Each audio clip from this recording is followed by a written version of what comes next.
Hey, I'm Phil Ennis, P.J.E Lawn Care and Landscaping, Indianapolis, Indiana. Provide design, build, and maintenance services, and I am a hardscaper. Okay, Phil, let's get started to get to know a little bit more about yourself and your business. Let's start with what got you into this industry and led you up to this point in starting your business.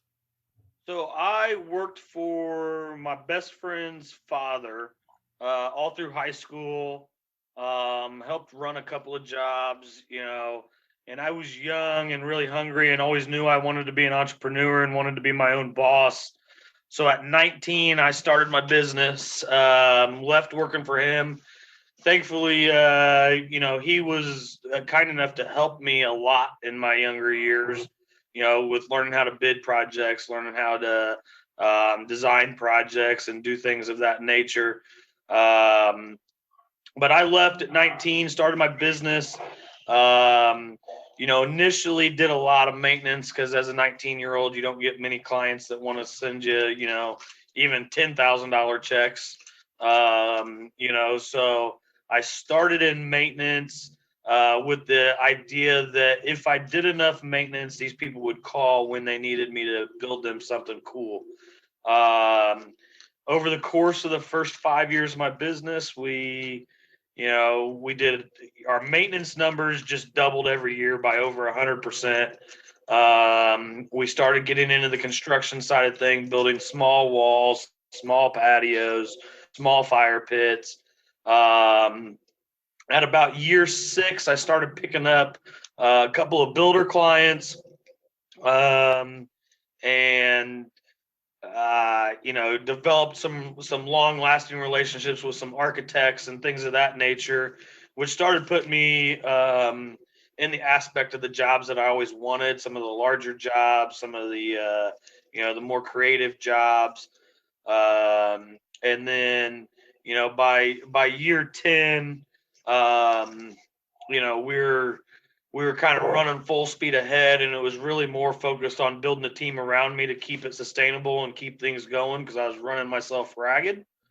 Um, and now at year 16, we're doing, $5.5 to $6.5 million annually in design build. Then we still have the entire maintenance arm of the company. It does about 1.2 million to 1.8 million. We were down a little this year because of COVID, but you know, we've grown it from literally 19-year-old kid with a pickup $500 to where we're at today.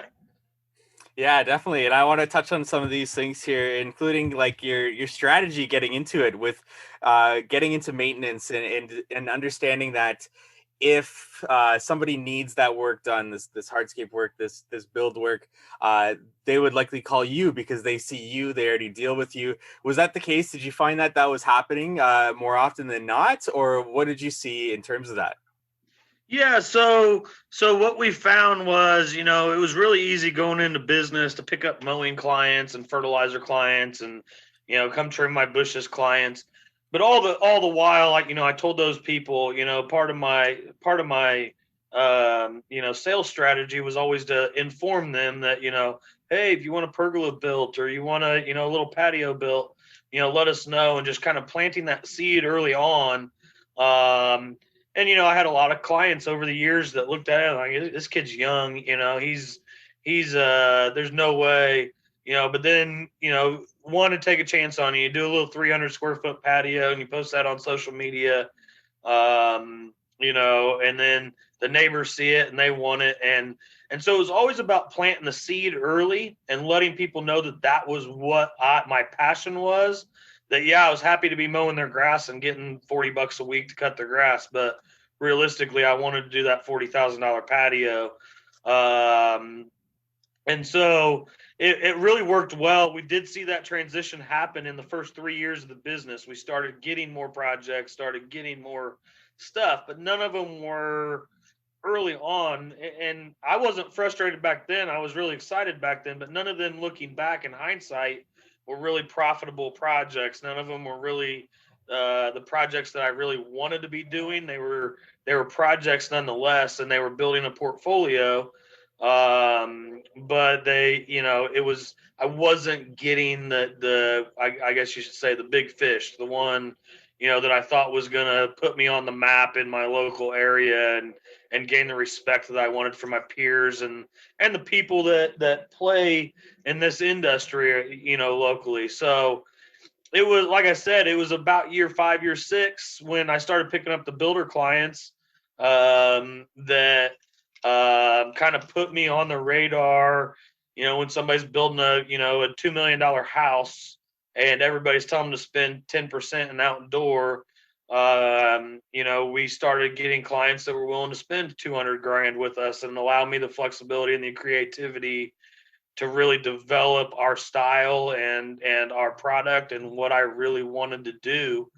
So it was just a matter, and to be completely honest, it was a chance encounter that I picked up my first builder. So I happened to be doing a little project in the neighborhood that he lived in. And Joe was driving past, saw me and my guys out there busting it out on a project, and he slammed on his brakes and reversed back down the hill, rolled down his window, and, hey, I got a little project I need done down at my house. Any chance you come down there and see him? Sure, man. I'll hop in the truck, and I hopped in my truck, followed him down to his house. I had no clue he was a builder. Had no clue anything. I just thought he was an average homeowner that saw us working in his neighborhood. I went down there, and he needed a few trees planted, a little boulder wall built, and he needed his walkway down to his boat dock fixed. And we walked the property. He showed me what he wanted done. I said, yeah, Joe, and I can't remember exactly how much it was, but I said, Joe, maybe about $7,500 or something. And he's like, when can you do it? I said, I'll be here next week. I'll get it taken care of for you. The following week, I went and did it. He happened to be home. He came out and he's like, hey, just by the way, I'm building 3 homes in the neighborhood. Would you be interested in doing a little design and bid for me on those 3 projects? I can get you the prints and the plot plans, and you can do a little design for me, and see if we can't get you 1 or 2 of those. So needless to say, my eyes lit up. I was like, yeah, absolutely. And he told me what the budgets were on the houses before I designed. So I went home and I sat down at my design table, and at that point I was doing little napkin sketches basically. But that was enough for him to take a chance on me, and I actually, thinking I was only going to get 1 of them, I landed all 3 of them. And that was kind of the start of it. From there, I still do all of Joe's landscape design build work. I've picked up other builders along the way, but Joe was the first one ever to take a chance on me, give me a shot, and it really was a chance encounter. And then our reaction, and capitalizing on that moment, that set us up really to progress our design build side of our company. Had that not happened, I mean, I look back and people ask me all the time, would you be where you are today if you did it all over again? I'd like to say yes. I would have figured out a way to get here, but that was the key moment in the transition of my company, and it was capitalizing on one job that didn't look like a huge job at that moment, that turned into something that was life changing for me.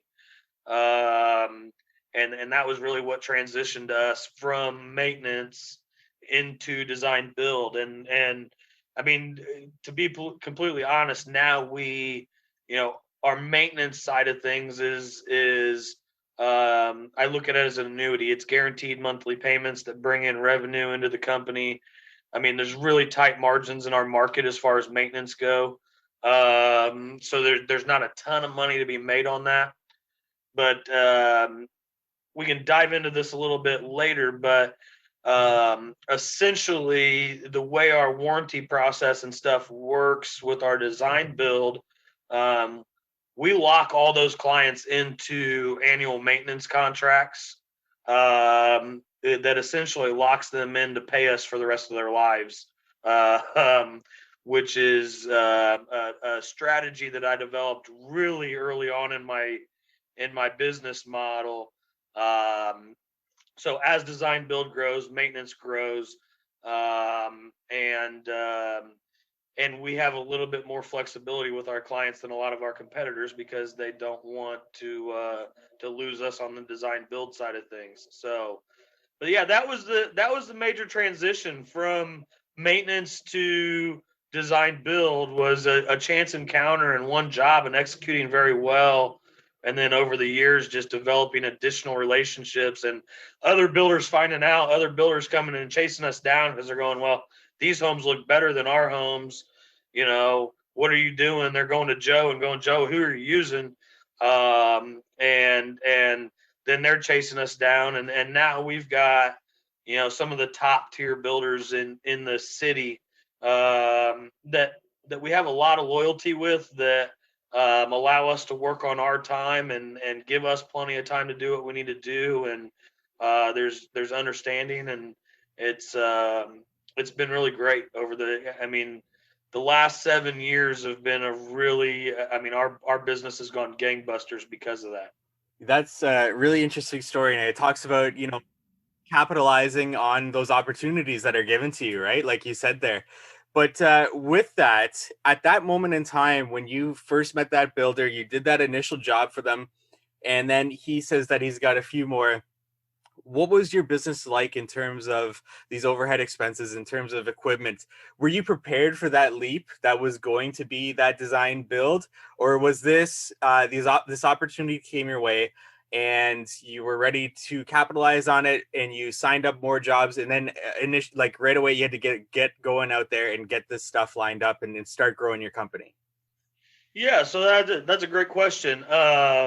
So to be transparent, no, we were not ready for the massive explosion of growth, and no, we had the basic tools and basic necessities. I mean, we were doing patios, but not large patios.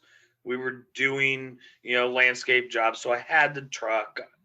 At that point, I think I had two trucks, two trailers, and probably $10,000 worth of hand equipment. I didn't have a skid steer. I didn't have a dingo. I didn't have any of the expensive stuff. Um, so when that happened, uh, thankfully, and I look back and I'm blessed because of this. Those three jobs that Joe gave me were all spaced out. One right away, one about 3 months later, and the next one about 6 months later. And that just goes to that's how Joe spaced out his houses. Um, but what did happen was, because our margins are pretty healthy on the design build, me and my team worked our butt off on that first one. I took all of that money, all of that profit, and reinvested in my company, to buy the necessary equipment to make them easier and simpler. And I redid that for about the next 2 years, honestly. Um, PJE is a debt free company, aside from if I can get a 0% loan or whatever on a skid steer, then obviously I'll use the bank's money for some time. But we heavily reinvested for the first 4 to 5 years of the business. Meaning, I didn't have kids, I didn't have a lot of at-home expenses. Meaning, I had to pay my mortgage and my regular expenses, but I didn't have a lot of true overhead at the time. So I was able to take all of my profits and reinvest and buy the equipment and buy the things that we needed. And I would keep in mind, I was young. I wasn't afraid of hard work, so I did a lot of things the hard way early on. I was moving boulders with a ball cart instead of moving boulders with a skid steer, um, and using muscle and sweat equity to get where I'm at, and then taking those profits, reinvesting to make the next job a little bit easier on me and on my team, um, and really just kind of developed it that way. So were we ready for the massive influx? I felt like I was always ready for it, but did I have the stuff just sitting there waiting, ready to go? Absolutely not. And so we developed, slowly, and I mean that I guess that mindset and that way of doing things still transitions into today. I mean, like just last year, I had two builders begging us to take them on as clients. And at this point in my career, I said, guys, look, my biggest shortcoming is um, the labor side of things, and having the skilled labor to be able to do this. And the reason why you want me to do your work is our production and our quality. Um, and I can't guarantee that same production and quality with my current team that I'm giving these other builders. So, are you going to give me $1 million worth of work a year so I can go out and justify buying another skid steer and buying another excavator and bringing in another hardscape foreman that's going to be, $75,000 a year to pay him, and bringing in, another 3 or 4 labor guys, at varying levels of labor capability? Are you going to guarantee me that kind of loyalty so that I can produce the same thing that's built our brand over the years?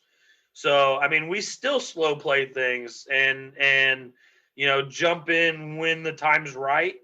Those I still have those 2 builders waiting and going, hey, Phil, let us know when you're ready to do a job, and because we want you guys to do our work. But for me, it's I've got 7 builders right now that are extremely loyalty. I'm not really shopping additional builders.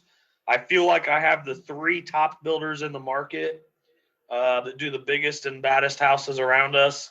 Um, we've got a couple of commercial contractors that let us do all their high end, real selective stuff. So I'm really selective at this point of if I'm going to take on another one or not, and if I'm going to make that jump to bring on the additional workload. So that's kind of where we're at now. Yeah, you're saying a lot of stuff that I completely agree with. In terms of, we were talking just before this and how I started in the lift and relay and kind of am building up my business and now into more things that I want to be into. So a very similar trajectory, as well as you said, no debt. You also said slow. You're moving slow growth, right? And being very strategic in terms of not just taking on the work that comes in, but being strategic in terms of when you should grow and when's the right time. No debt. Why? Why no debt? Was it just the time that it allowed you to, in terms of your life not having a lot of, like, your personal life not having a lot of overhead, that you needed to take money out of the business so that you could use that money to grow? Why do you say no debt? So there's some backstory to the no debt thing, but then it's kind of been solidified through my course of my career of my business that I feel like I made the right decision a long time ago. So I come from it's in my blood. My father was a contractor. My grandfather was a contractor.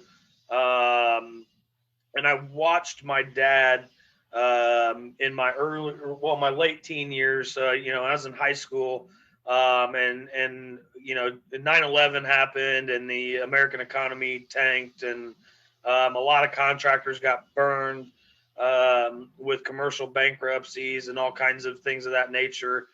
I watched the damage that was only related to my father's debt ratio that happened to him personally and to his business.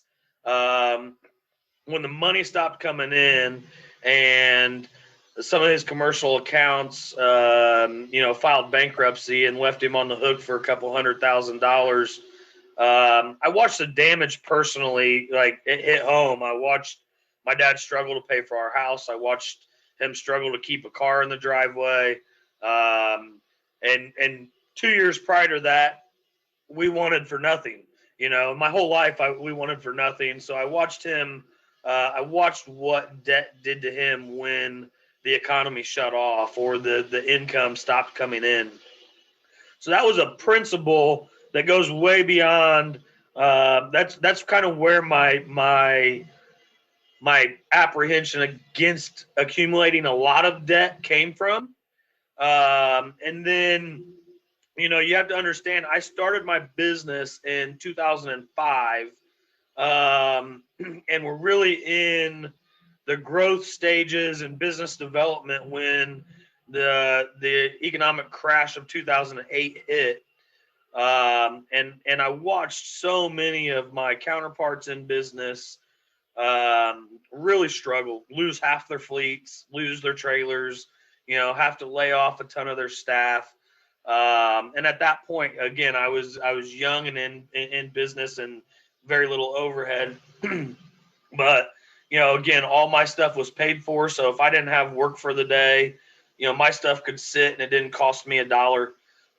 Um, and so making it through the '08 '09 collapse, in '09 I did one. I'm trying to recall from memory, but I think I did one 350 square foot patio all year. And I did a few little landscape jobs where I installed some trees and some bushes. I did some mulch for some of my higher end clients, but there was really, I mean, the market was dead. Nobody was doing anything. Nobody was spending any money. And I was able to make it through that, pay my employees, keep my expenses paid, and then come out on the tail end of it as the economy started rebounding with a solid team, with zero debt, ready to expand. Um, and we capitalized coming out on the back end of that. So 2010 through 2014, we saw massive growth because the guys who were really debt heavy never made it back, and we were set in place and ready to go as soon as people were ready to spend money again. Um, and then to roll over into where we are now and why I persisted to stay kind of debt free. Like I said, we have some debt, but it's always low to no interest rate, and at any point we could pay that debt off if we felt the need to. Um, but it goes back to what happened in March when the economy kind of shut down for COVID. We all know that it kind of, at least for the good contractors, COVID turned out to be a really good thing for our business and our industry as a whole. But initially, when everything was shutting down, I mean, I watched about $1.1 million walk out the door in about 10 days, and was preparing for the worst. I was preparing for none of my clients were going to spend any money. All of my signed contracts were going to try to get out of them. I watched my maintenance clients, my commercial maintenance clients calling in daily, going do the bare minimum, minimize what you're going to make us pay you. And in about 10 days, we watched $1.1 million walk out the door.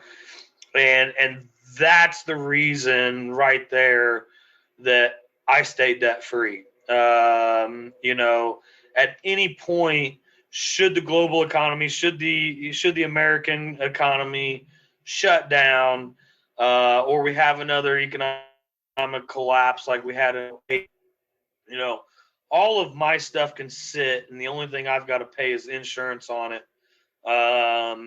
to sit, and we can sit here and twiddle our thumbs, and wait for things to rebound without the fear of losing it to the bank or begging the bank to extend our terms, or playing all those games. I mean, we run a nearly perfect credit score. I have a credit line at the bank that is phenomenal that I could use at any point should I want to. It's just one of those things that I've got to where I am that way, and I find it really hard to justify going in. Now, would some of my guys like me to go take the leap of faith and go into debt because then they could get brand new trucks and all that kind of stuff? Absolutely. But for me, I tell guys that my 2004 F350 um, pulls a trailer just the same as a 2021 F250. As long as they're safe, they look presentable, and function as they should. I'm not the flashy guy. I don't need to have all brand new stuff out there, to make myself feel warm and fuzzy and paint a picture. My clients have never complained about my trucks being old. You know, they, so until I see a value in having all brand new stuff, I just don't see the value in going into debt. So, for that stuff. And that's my mindset is run them till the wheels fall off, run them till they're not safe anymore, then retire them and bring something newer in. Um, but basics, go back to Dave Ramsey, basics of financial decision making. I still, even when it's time to bring in a new truck into the fleet, I buy a truck that's 2 or 3 years old. I let somebody else take the 40 to 60% hit off of the sticker shock, and then bring that into my fleet, and I run it for 10 years, until it's worth more in scrap than it is to me on the road. So, I just don't need that flashy stuff. So it's really kind of helped me stay in that debt free zone. And, it's also, there's a lot of spinoff to that as far as keeping employees around, being able to pay my employees a little bit more than some of my competitors can. Um, and developing a staff that stays around and knows. I mean, going back to COVID in March, without the additional loans from the federal government, without all of that, should none of that came about, I had brought my entire staff into the office and guaranteed them that if they shut us down and don't deem us essential and we can't go to work, I guaranteed all of them full pay for at least a quarter. And then I would have rolled all of my managers and foremen into an additional second quarter. Um, and then probably kept my essential staff after that, even a third quarter, without accumulating debt, without borrowing money, and with no assistance. And that's due to I'm not making $18,000 a month in bank payments on a bunch of equipment and stuff.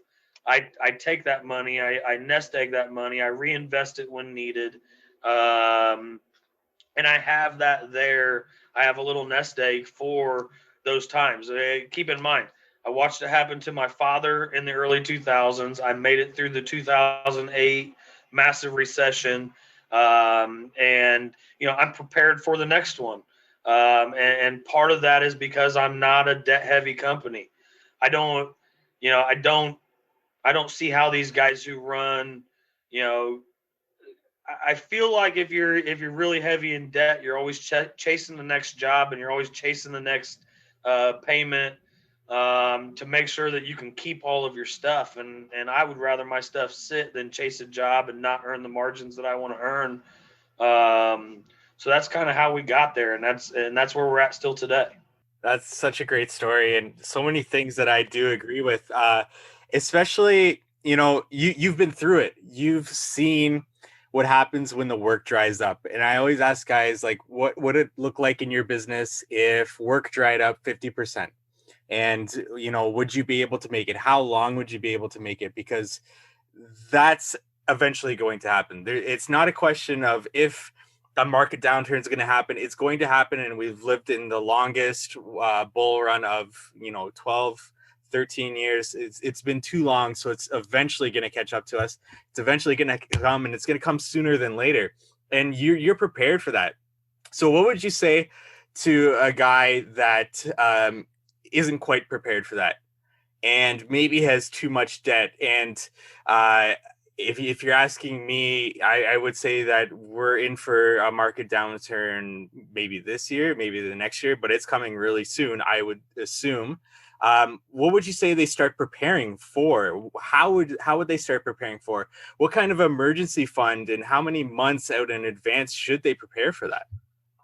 So, I mean, if you go back to 2008, it was 2 years really before people started spending money again, right? I mean, you had your clients who obviously, aren't going to do anything. But when you're talking about investing in personal unnecessary things, look, nobody needs a fire pit and a patio in their backyard.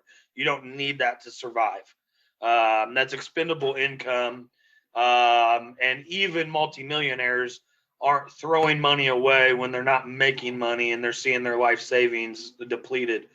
Um, so I tell people, 2008 to 2010 were really tough, to make it through, because people just weren't spending money. So you think about it, to be able to scrounge by for 2 years, um, for me, it's more of a people question, more so than it is an equipment question or keeping a nice shop or whatever else. For me, the most important part of what I see is my people and making sure that their kids eat and that their kids have a roof over their heads and that all of my people are taken care of first. And so for me, to make it through a year, I have to have, um, just in people expenses, I've got to have, $600,000, 700,000, um, you know, brought in just to cover the overhead of my people,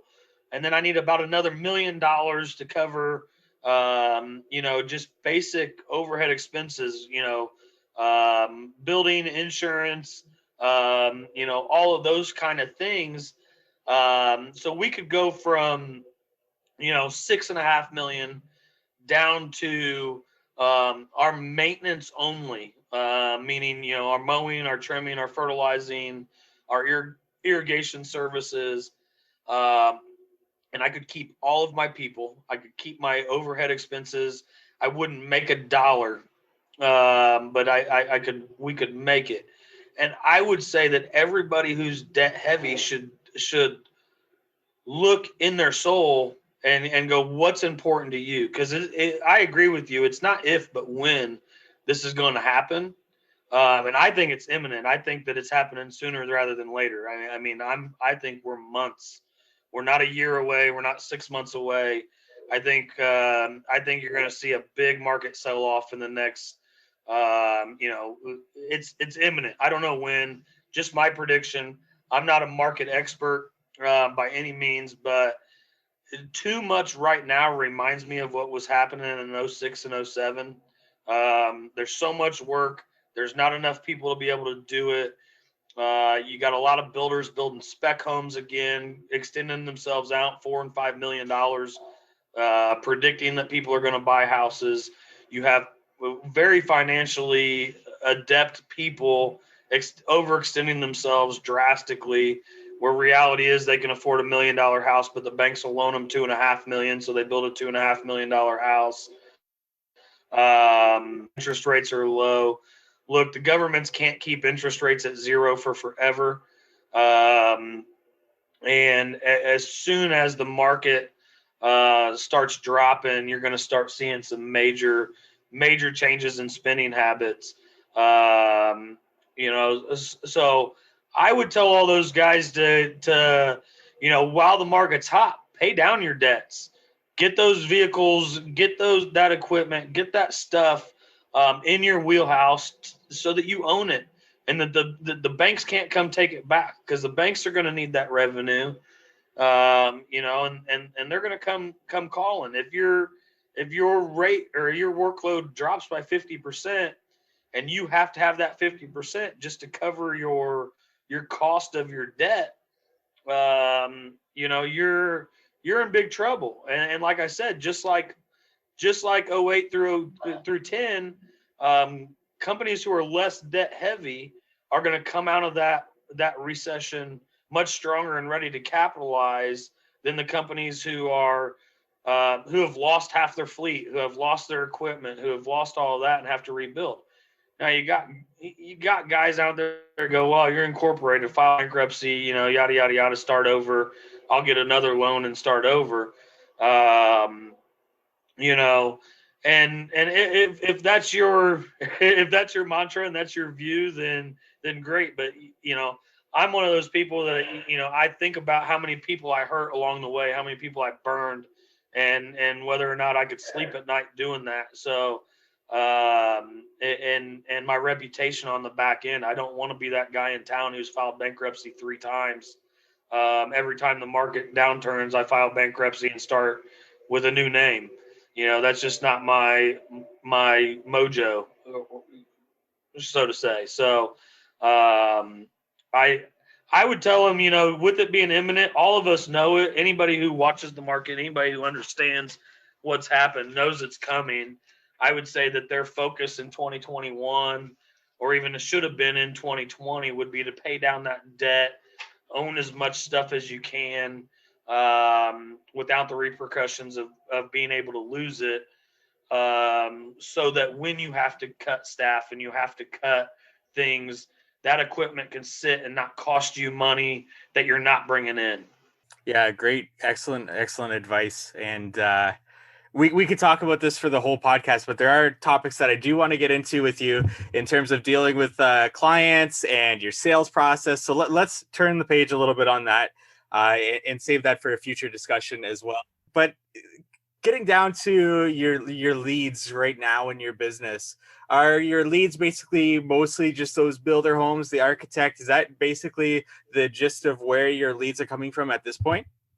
About 50%. And then the other 50% is word of mouth or has found me through social media. We don't have a big fancy website. We don't do any Google ads. I don't pay for any major marketing whatsoever. So about 50% of our new leads are builder or architect leads. And then about the other 50% come from just word of mouth. We do a project for John Smith, and John Smith has his buddies over, and they admire his bar and his fire pit and his pool, and John Smith says, hey, here's the guy who designed it and built it, and he was a pleasure to work with. Call him, and we get those clients. So our lead sources, we have I would say 1,500 salespeople out there selling for us. I would say 98% of our job closures end with our customers extremely happy. We're on the same pace, and those people are going to go sell for us. And so it's very important to me that our clients have a great experience. At the end of the day, even if we have some rocky roads through the process of building their stuff, that when we finish that job and we do that final walkthrough, that they're smiling, that they're happy, and that they feel like PJE and my business and myself and my team did everything we could for them to be extremely happy and to build them their dream. So worst case scenario, they come back and say, somebody asks them about it, and they go, oh, PJE, they did a great job on the design, the build. There was some rocky roads through the process, but Phil and his team made it right every single time. I highly recommend them. That's as bad of a review as I want from any of my clients to develop those salespeople out there, because your clients will sell for you. They want to brag on their stuff. They want to tell all their friends and their family. Their neighbors will come over and ask them how the experience was. And if they have a bad taste in their mouth, the first thing they're going to do is go, yeah, it looks great, but don't call them. So we want them to go, yeah, it looks great. You have to call these guys. I wouldn't call anybody else. So that's most of our stuff. We get 3 to 5 calls a year off of social media. I've landed in the last 5 years, we've probably done 2.5 million in projects off of my Instagram page, just people seeing a post that I posted and hashtagged, and they liked it, and they reached out to us, and we did a consultation and did a job. But those are fewer and further between. I mean, reality is our most profitable jobs come from a referral source of a happy client. Um, and what I found is those clients, the ones that are coming from an already happier client, don't bid us against the competition, don't want to talk to anybody else about doing the project. We go in there and it's our job to design build. It's also our job to lose. We're not playing against the competitors in the market because they've decided they want PJE to do that job before we ever meet, before they ever pick up the phone and call me. So I found that to be the best. I mean, back in my younger days, I did some marketing, did some of that stuff. It never turned out the way I foresaw it turning out. And I don't have a huge sales team. To be point blank, I do all the sales. And I don't want to waste my time going on Google lead people where they're talking to 5 guys. they're going to be told 5 different things. They're going to get 5 different prices. And my likelihood of getting that job starts out at 20% instead of starting out at 100%, and working backwards. I start out at 20% and have to work forwards. So I don't play that game, and I don't want to. If somebody calls me and they're like, "Hey, I found you. I saw your name on Google because you're in the area that I live." I'll be respectful, and talk to them, but more than likely, I do a vetting process with those clients, and 99% of the time, I don't even go on a sales call for them because there's going to be somebody who can better serve their needs. You know, so that's kind of how our client leads come in. Our builders obviously only want to work with us, so basically, our builders tell their clients, "Hey, you know, this is Phil. This is his company's P.J.E. He's got a great design team. Work with them, design your dream. We'll lump your stuff into your construction loan or your mortgage. Um, if you don't want to work with Phil, because you have your own guy, basically what most of our builders tell their clients is, we'll do the bare minimum we have to do to get you a certificate of occupancy from the town or the city that your house is being built in, meaning they'll do the grading, the seed, the straw, and the drainage, and do no landscaping, no hardscaping, and then hand the home over to the homeowner to let them do whatever they want after the builders have moved out. So then they go through a whole nother construction process afterwards, which really helps us lock those builder clients in. They're essentially married to that builder, and they want to use the builder's people. And if they don't want to go through a secondary construction process after they just went through one building their home, then they're going to use us 90% of the time. And for me, it's just a matter of closing the deal and making them get those warm fuzzies and feel comfortable with our process and our team.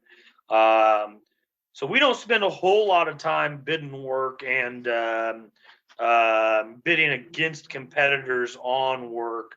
Um, we're more than happy to kind of walk away from projects if I find out we're bidding more than against more than one. So that's does that answer your question? Yeah, absolutely. So getting into when a customer contacts you, whether that's through phone, email, what does that initial conversation look like to see if they're a good fit for your business? So a lot of times, we're asking them, what their ideal situation looks for, what features they're looking for. Are you including a pool, no pool? Are you, do you have any ideas of what you want? Have you done any research on styles and things of that nature that you want? And really try to just feel them out, and judge the location, and judge their referral source. So where did you find out about us? How did you get my number? And what are you looking to have done? And then going from there, we do. I don't have it with me, but we do have kind of a vetting portfolio of some things that we'll ask up front to make sure that it's something new. But we do projects as small as $2,500 all the way up to $2.5 million. So project size doesn't really matter to me. It's a matter of what their expected time frame is on that project and how quickly we can get there to get that job done. Um, and B, are they do their personalities mesh with our objectives as a business? Can we make these people happy? Because again, at the end of the day, what we're trying to do is log another sales agent out there selling our next project. So can we marry these people for the long haul? And will this job turn out the way we want it to turn out? And will our personalities mesh to get there?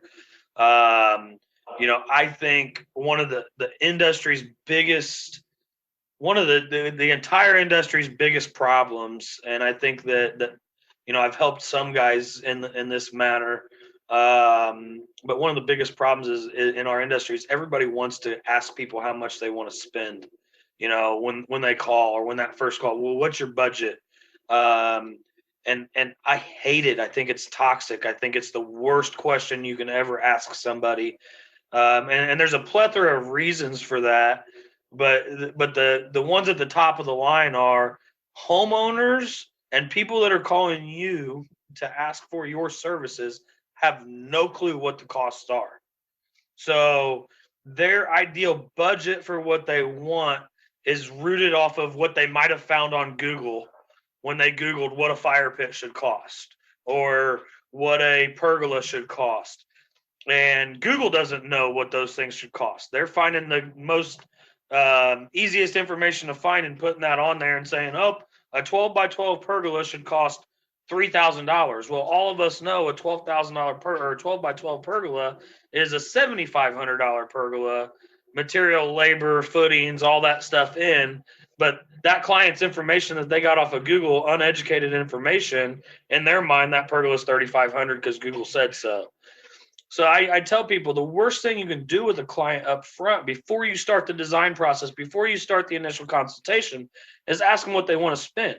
A, because they're uneducated on what it actually costs, and B, they don't know what they want to spend in most cases. And I don't say that as a slap on somebody's intelligence, but what I've found over the years of developing the sales strategy is, and I ask clients this, once we get them into contract phase, how much did you think you were going to spend in your backyard? Oh, when we called you initially, we thought we were going to be somewhere around 50 to 75. That same client spent 250, you know. So what we do, we take a lifestyle approach to our sales when we go into these people. I ask questions like, how many people live in your home? What's your average entertainment party size look like? What are some features that are must haves? Um, and then, if you look at some of our work, you're going to see we implement, fire features, water features, all these kind of upsell things that people don't even know they want. But if you put them on paper, and it works really well and your design is phenomenal, um, they go, oh, well, if we take that out, it really hinders the design. So yeah, I'll spend that $20,000 because it looks cool, and so what I've found is if you go into a meeting and ask somebody and they say my budget's $50,000 and you design around that $50,000, you leave so much on the table, because let's be real here. I would say 50% of people that are calling to have a outdoor living space created or a complete property overhaul, hardscape and landscaping, have expendable income, and their net worths are probably much higher than the average. The average homeowner who makes 100 grand a year isn't calling to do a pool and a patio and a pergola and a fire pit and all those cool things. Um, they do, but that's most of our clientele in our industry that are paying for pavers instead of concrete or whatever are they have the disposable income, and they just have to be educated on what things cost. So and they're more focused on a cool design and a functional design that works for their lifestyle than they are a number. So, um, you know, I tell people all the time, I preach it and I preach it and I preach it. Stop asking budgets up front. Stop. Present your budget with the design that works for their lifestyle, a phenomenal design that answers all their wants, needs, and desires, and then watch them quadruple their budget in a split second. It's amazing what happens when you present a design that works for people and answers all those things instead of going, well, you said $50,000, so you can't have this and you can't have that. And we can't upgrade you to this because we got to hit that $50,000 target. Instead, give them all the upgrades and then work back. So, like I said, I have clients that in their mind it was 50,000. We signed at 250,000, but their initial design was 400,000. And people go, well, that's a lot of work. There's a lot of things that go into that. And I go, look, it's always easier to work backwards from a phenomenal design and go, okay, let's take that feature out. Let's downgrade this smaller patio over here to some kind of decorative stamped concrete instead of pavers, since it won't be used as much and it's not a staple in the design. Or let's go to a pergola instead of a solid roof structure. To lessen that number down. It's easier to show, in my opinion, show them all the things that they could have if money's not an issue, and then start chunking it back. And those people who wanted to spend 50,000 will spend 250,000, even though you wanted them to spend 400,000. But you're still 4 or 5 times higher than you would have been had I led that meeting with what's your budget, you know, and so and I tell my clients transparently when we meet, I don't want to know your budget.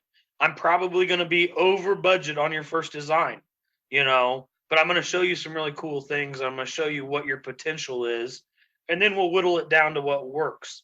And that model, that sales tactic is why our average backyard is $175,000, not $50,000. That's why, our average client at very least doubles their mental budget with us instead of spending this obscure number that they came up with. We're always double that number.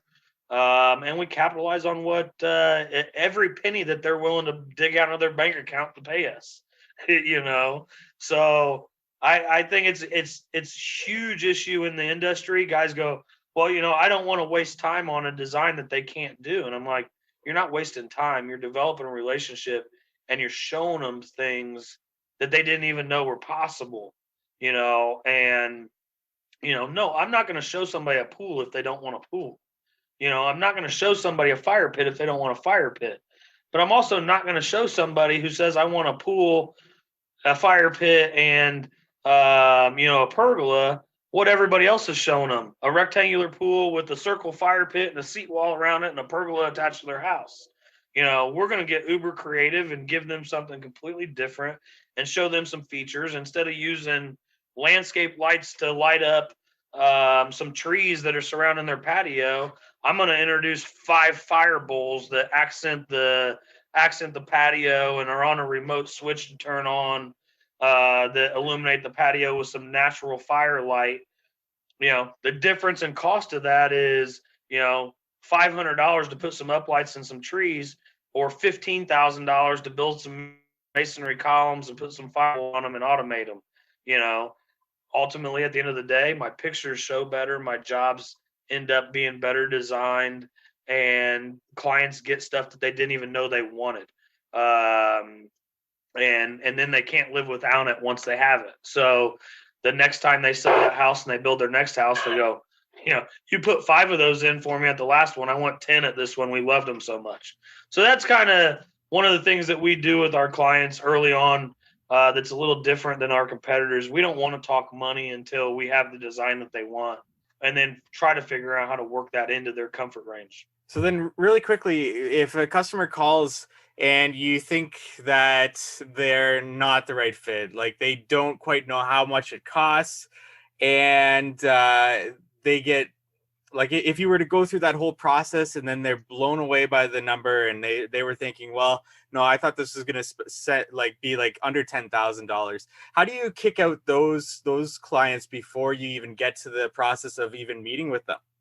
So I think it's a lot of times it's a gut instinct, and I'll have those conversations. So, I tell, if a client is trying to push their budget on me up front, because again, I don't ask for it, but if a client's like, I've only got $10,000 to do this project and I want this, this, and this, I'm just going to be real transparent with them. I'm going to go, look, the average cost of this is this, the average cost of this is this.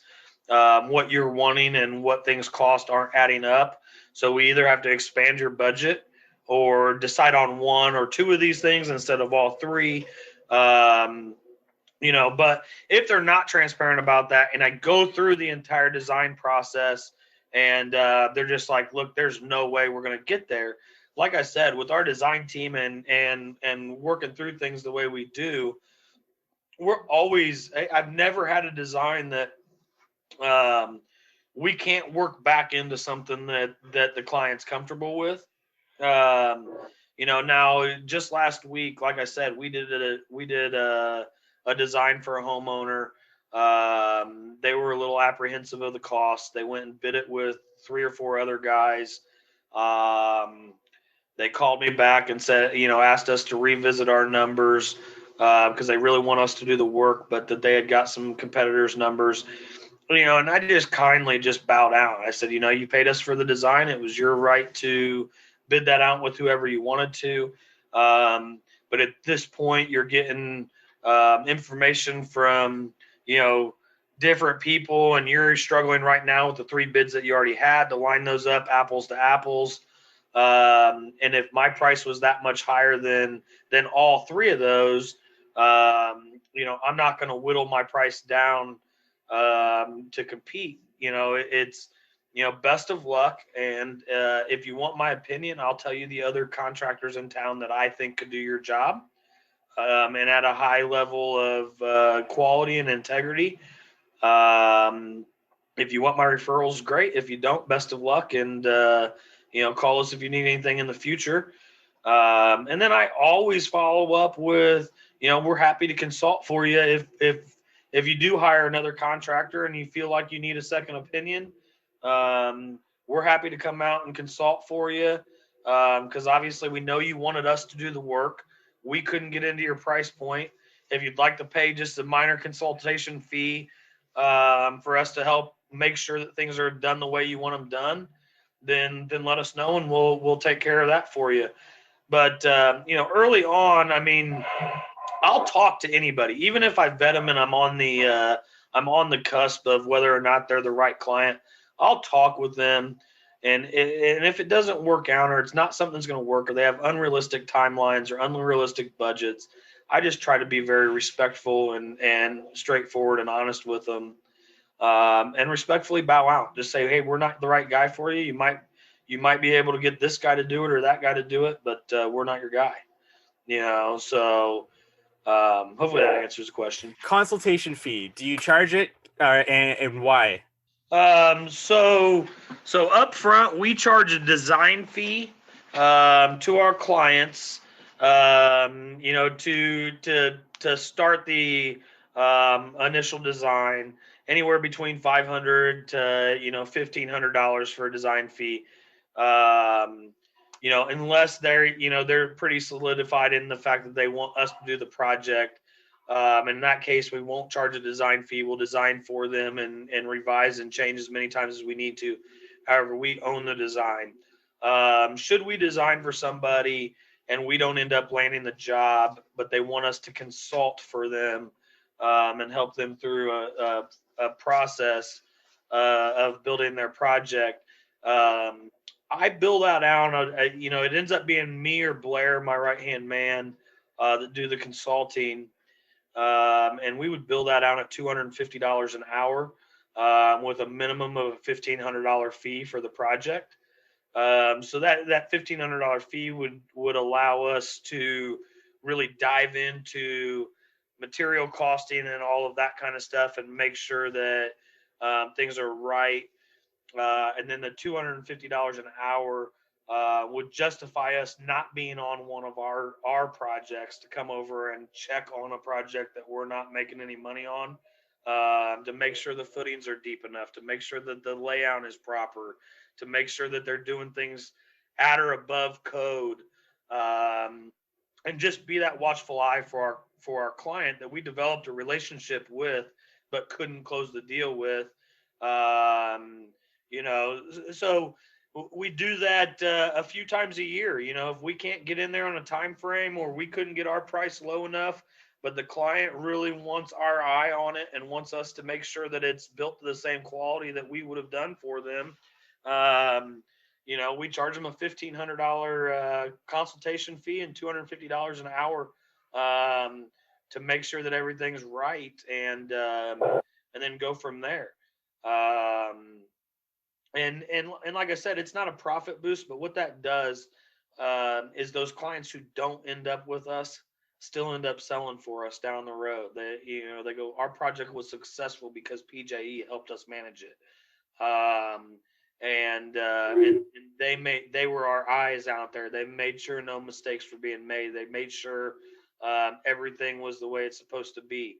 Um, and and in turn, we try to be fair with the other contractors. I tell people, I hate it when somebody else comes and picks our work apart. I don't want to go out there and pick somebody else's work apart. But if somebody's paying us a consultation fee, I typically will have private conversations with the contractor and say, "Hey, man, you're not doing this, to code. I'm not bringing this up to the homeowner. But you're not going to cut that corner under our eye. Um, you know, so you're going to have to do it." And honestly, what it's turned out to be is I know how they beat us in numbers. I know what they're doing to get their costs down. Um, it helps us on the back end understand, when we're up against this guy again. I go, well, he's only figuring 6 inches of aggregate under your patio in his bid, and we're figuring, 14. So it helps us in a lot of different aspects, but it also helps those clients keep our brand in mind. And at the end of the day, we're value adding for them, for the client. We're learning a little bit about our competition, um, and in turn, those clients end up selling for us instead of their contractors 9 times out of 10, because they feel like their project would not have been as successful without us. And so, it's that's how the consultation side of things goes. That's how our design stuff goes. You know, like I said, the fees, if they want to bid it out with other people, are assumed, and people are ready for that. If they're pretty solid on PJEs doing their project, we don't have any consultation fees or design fees. We build that into our overhead cost. Gotcha. And getting into horror story from your business, because I like bringing these things up because it helps our audience kind of understand what's in store for them if they're starting their business, what to look for to kind of prevent these things. Maybe we've already gone through it already. Maybe it's, going through those tough times in the market, but any horror story that you'd want to share, whether it's dealing with a customer, getting payments, going through these market recessions and everything. What's a horror story that you've experienced in your business? Oh, I'll tell you, I mean, the most fresh one on my mind happened actually last year and the year prior to that. It was a really big project, but it was a learning process for me, my design team, my build team, my management team. Um, we had a really great client. I have a great relationship with the guy now. I would consider him a friend, but the process for his job was an absolute nightmare.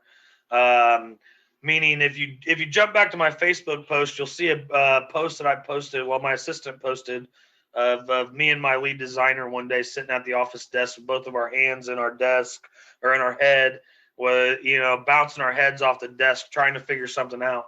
We went through I want to say close to 50 revisions on this project. Complete redesigns, complete just revision after revision after revision, even going in the project started, still revising things. um, and it was a builder client, so there was really no, I had to work with this guy. I had to work through this project.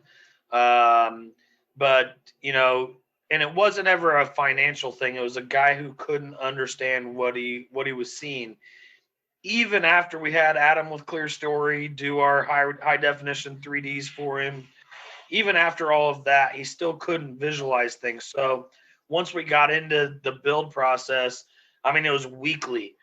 Massive changes were occurring. Like, no, you guys started the pergola. I don't want the pergola there. I want it here instead. I think it'll look better this way.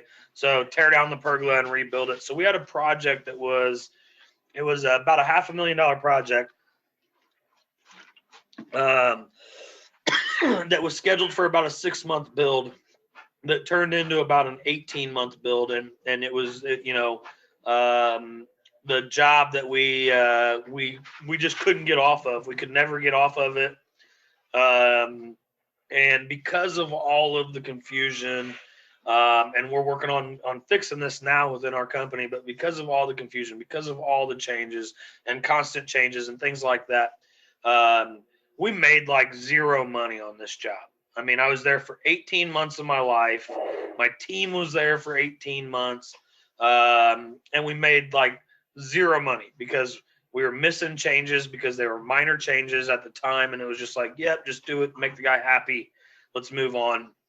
Um, but we broke even, but we did not.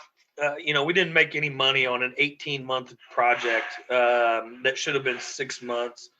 And I would warn people, um, with clients like that are very indecisive and can't see things until real time.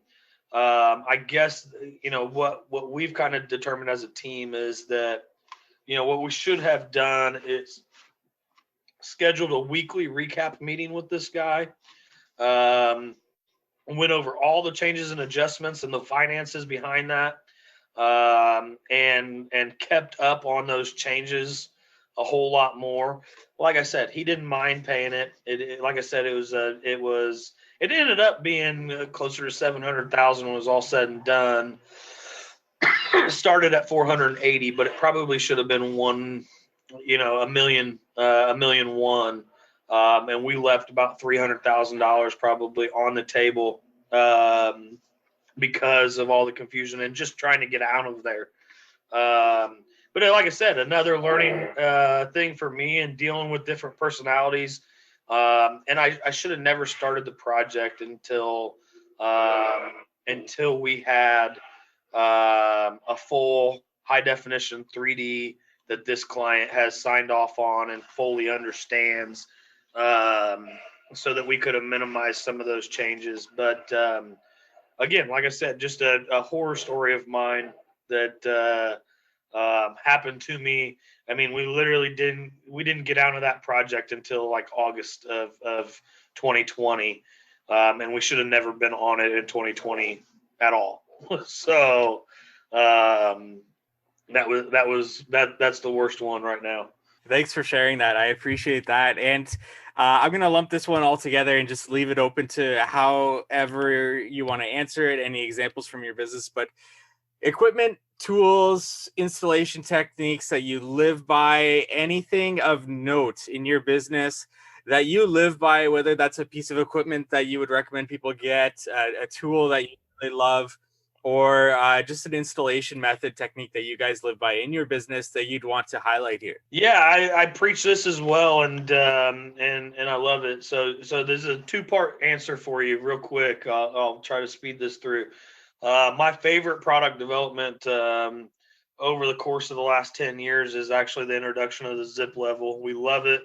Me and my management team and upper level foremen still use the old school laser, but my field foremen and installers, the zip level has made it so much easier for them to understand grade and fall and level, than using a level and adjusting the stick and doing all that kind of stuff. I preach by it. Every hardscape crew in our company has a zip level. We have a backup zip level in the shop, that's calibrated and ready to go. Should we have any issues when we go out on site, and the field guys are going, hey, this is what we found with our zip level, and me or one of my project managers is getting a different reading from our laser. We've always got one ready for them to go that's calibrated. But we love the zip level. One of our staples of PJE that sets us apart from our competitors, and I'm only aware of one other guy in our market that does this, is our lifetime workmanship warranty, on all hardscape related services, all hardscape related builds. I get a lot of people are like, Phil, you're crazy. You can't stand behind this stuff for life. I'm like, well, why not? Well, because you got freeze thaw. Things are going to shift, things are going to move. And I go all the way back to the guy that taught me this business, my best friend's dad in high school, the guy that taught me how to build patios. And he used to preach, he goes, look, if the Romans can do it 2,000 years ago and we're still driving on those roads today, we can damn sure build a patio in somebody's backyard that'll outlast the house. Um, and I firmly believe that. And I think if you don't cut corners and you do all the site prep work, you do all the proper build, you can build a patio that you never have to go back to because it settled or it moved or your border fell or a step sank or a wall leaned. If you do all the things properly and you build it and you engineer the project properly, they'll last for forever.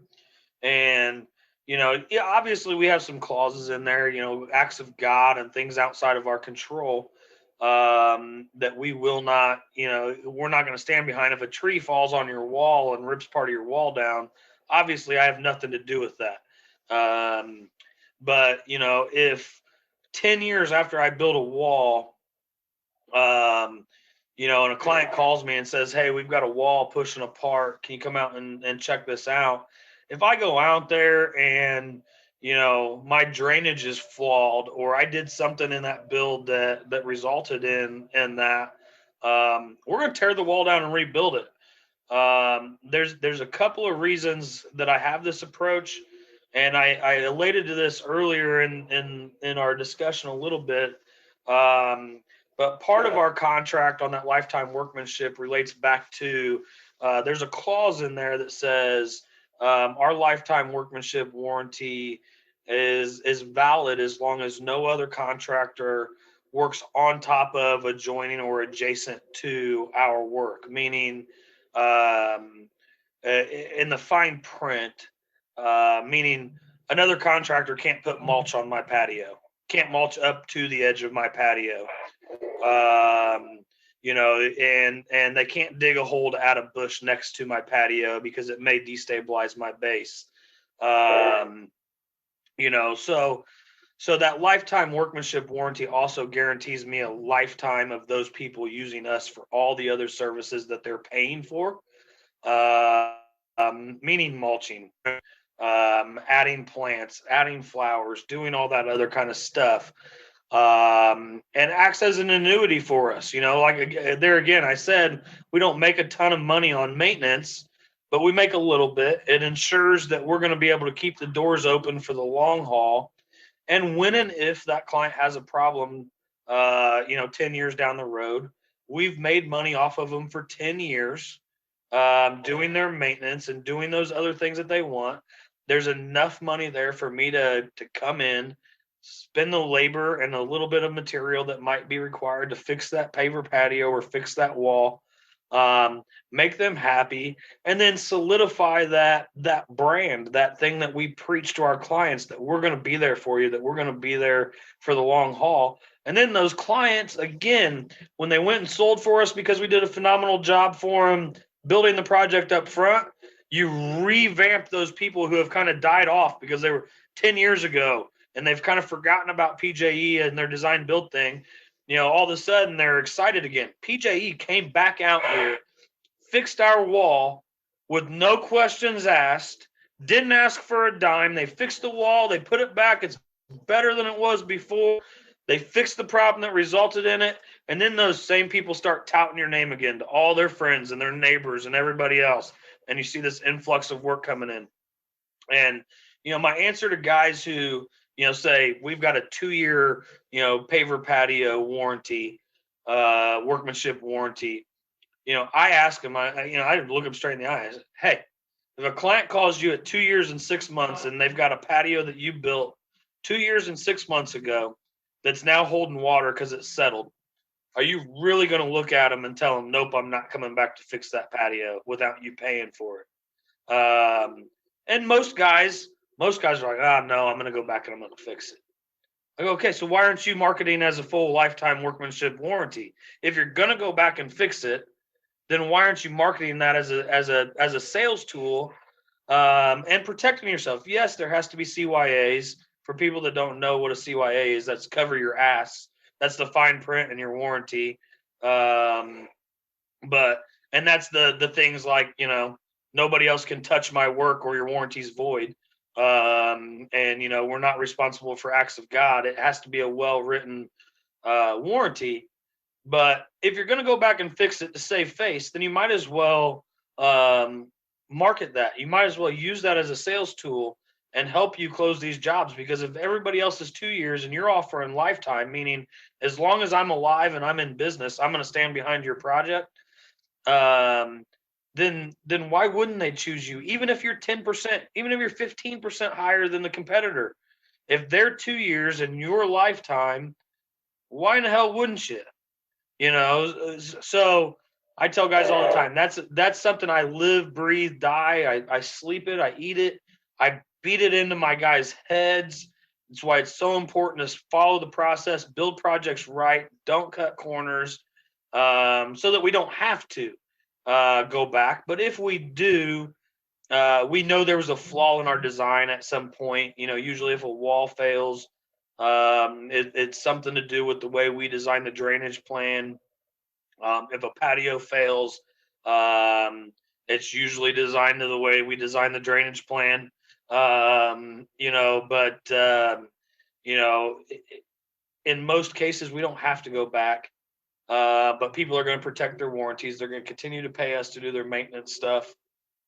Um, and we're going to continue to get all of their work moving forward because they want to protect that investment, that large investment that they made.